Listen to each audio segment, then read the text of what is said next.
ഈ കാണുന്ന മനോഹരമായ വെള്ളച്ചാട്ടം പഞ്ചതീർത്ഥ പരാശക്തി ദേവസ്ഥാനമായത്. സ്വന്തമായി വെള്ളച്ചാട്ടമുള്ള ഒരു ദേവസ്ഥാനമാണ്. ഈ തെക്ക് ഭാഗത്തു നിന്ന് വടക്ക് ഭാഗത്തേക്കുള്ള വലിയ ഒരു ജലധാരയാണ് ഇതിലെ കടന്നു പോകുന്നത്.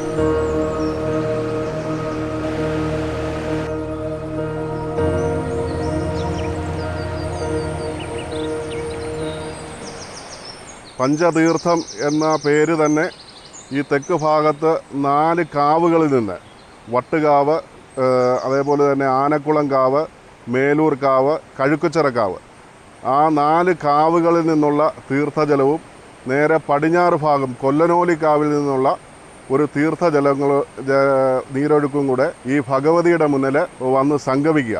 ഈ ക്ഷേത്രത്തിൻ്റെ മറ്റൊരു പ്രത്യേകത എന്ന് പറയുന്നത് മറ്റ് ക്ഷേത്രങ്ങളിൽ കാണുന്നത് പോലെ പ്രതിഷ്ഠയില്ല ഇവിടെ.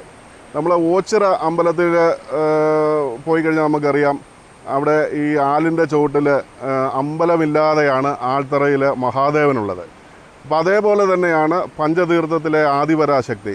ഇവിടെ വിഗ്രഹമില്ലാതെ ഉള്ള ഒരു സങ്കല്പമാണ് ആദിപരാശക്തിക്ക് നെയ്വിളക്ക് പിന്നെ ജ്വലിച്ച് എപ്പോഴും സദാനേരം ജ്വലിച്ച് നിൽക്കുന്ന നെയ്വിളക്കാണ് ഈ അമ്പലത്തിലെ പ്രത്യേകത. ആ വിളക്കിലാണ് ആദിപരാശക്തിയെ, അമ്മയെ സങ്കല്പിക്കുന്നത്. ഇവിടുത്തെ ഒരു പ്രത്യേകത എന്ന് പറയും, ഈ നടയുടെ ഒരു പ്രത്യേകത എന്ന് പറയുന്നത് വിഷമിച്ച് ആര് കടന്നു വന്നാലും എത്ര വലിയ വിഷമം ആണ് അനുഭവിക്കുന്നതെങ്കിലും ഈ സന്നിധിയിൽ വന്ന് കുറച്ച് സമയം സ്പെൻഡ് ചെയ്ത് കഴിയുമ്പോൾ, കുറച്ച് സമയം ഇവിടെ ചെലവഴിച്ച് കഴിയുമ്പോൾ അത് അവരുടെ എല്ലാം മനസ്സ് ഒരു വളരെ കുളിർമയായിട്ട് പോകുന്ന ഒരു അന്തരീക്ഷമാണ് ഈ ക്ഷേത്രത്തിൻ്റെ ഒരു പ്രത്യേകത എന്ന് പറയുന്നത്. വനവാസകാലത്ത്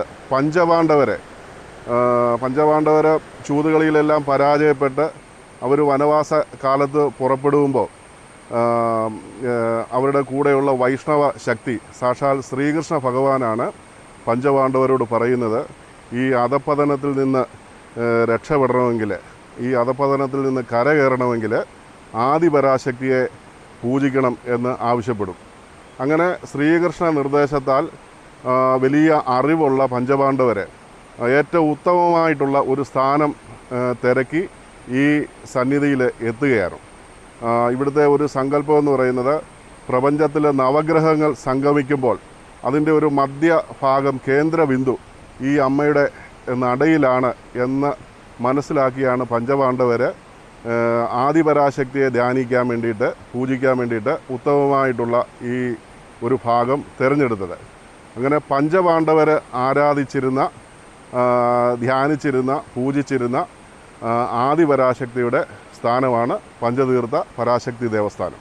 പഞ്ചതീർത്ഥ ദേവസ്ഥാനത്തിലെ മറ്റൊരു പ്രത്യേകത എന്ന് പറയുന്നത് ഇവിടെ പഞ്ചവനത്തിൽ ഏറ്റവും താഴ്ന്ന ഭാഗത്ത് മിലാദസ്വാമി എന്ന് പറയുന്ന ഒരു മൂർത്തിയുണ്ട്. മിലാദസ്വാമിയുടെ സങ്കല്പം എന്ന് പറയുന്നത് 18-ാം പടി കയറിപ്പോകുന്ന ഭക്തജനങ്ങളുടെ പാദങ്ങളിൽ നിന്ന് ഉതിർന്നു വീഴുന്ന ആ ധൂളികൾ, ആ മൺതരികളെ നോക്കി ഭക്തിയിൽ ലയിച്ച് നിൽക്കുന്ന ഒരു ഭാവത്തിലാണ് മിലാദസ്വാമിയുടെ സ്ഥാനം പഞ്ചതീർത്ഥത്തിൽ നിലകൊള്ളുന്നത്.